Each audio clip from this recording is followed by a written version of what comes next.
Choisir son lieu de résidence, son lieu de vie est extrêmement important pour l'homme. Alors lorsque cet univers risque d'être modifié, voire bouleversé par un nouveau projet immobilier, des tensions apparaissent. Ceux-là veulent le voir réussir, d'autres le voir échouer. Et c'est exactement ce qui se passe ici à Yutz, entre le maire et des habitants de sa commune. Et c'est ce dont nous allons vous parler ce soir dans le grand format. Ces oiseaux migrateurs reviennent en Lorraine. Une image belle et sympathique que les habitants du quartier Stockholm à Yutz ont depuis des décennies l'habitude de regarder. Pour cela, il leur suffit d'ouvrir la fenêtre de leur maison en bordure de champ pour observer le spectacle, mais les choses risquent de changer. Ah, c'est fini, ce champ a été cultivé jusqu'il y a 1 an, grosso modo. Qu'est-ce qu'on va y trouver? Peut-être une rangée de maisons individuelles et directement derrière un amas d'immeubles. Un amas d'immeubles qu'on va voir là à 30 mètres, 50 mètres des habitations existantes. En tout cas, tout le centre de ce champ sera occupé par des immeubles. Et les immeubles, ils veulent en mettre combien ici? Ils veulent en mettre là aussi? Oui. 2 ou 3, non? Ah oui, oui, oui.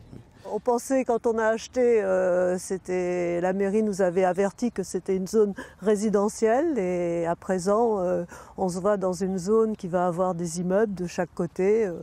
Notre cadre de vie a complètement changé. Notre maison n'a plus la même valeur. Donc on est bien sûr contre des pavillons, oui, mais pas des immeubles, surtout près de chez nous. Le terrain agricole de 21 hectares appartient depuis 1975 à un promoteur privé. Sur ces 21 hectares, le projet en destine 17 pour le logement et 4 pour la création d'une zone commerciale.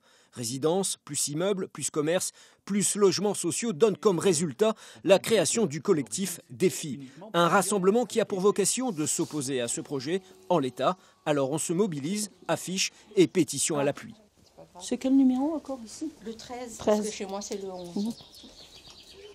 Il y a un beau cadre de vie encore. Oui. Alors je ne vois pas pourquoi, c'est peut-être le seul encore peut-être dans Yutz, pourquoi on va, pour des grands bâtiments comme ça, nous les mettre là derrière.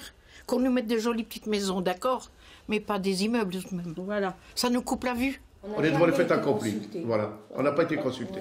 Plus loin que notre quartier, il y a des zones qui étaient constructibles où on aurait pu mettre les immeubles et où la mairie refuse de les construire, on ne sait pas pourquoi. Bernard Sapin est le maire de Yutz. Il réfute l'idée d'avoir voulu prendre ses administrés au dépourvu. Il affirme également qu'il tient les habitants du quartier au courant de l'avancée du projet et que des réunions publiques sont organisées pour cela. Le plan local d'urbanisme a certes été adopté en conseil municipal, mais il peut être, selon lui, modifié. Il est révisable, il est totalement révisable et la réunion du 12 mars est faite pour ça.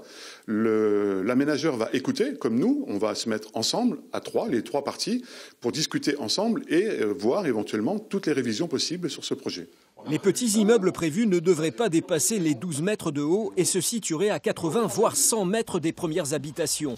Cela suffira-t-il à calmer la colère des habitants? Réponse le 12 mars avec la réunion publique organisée par la mairie.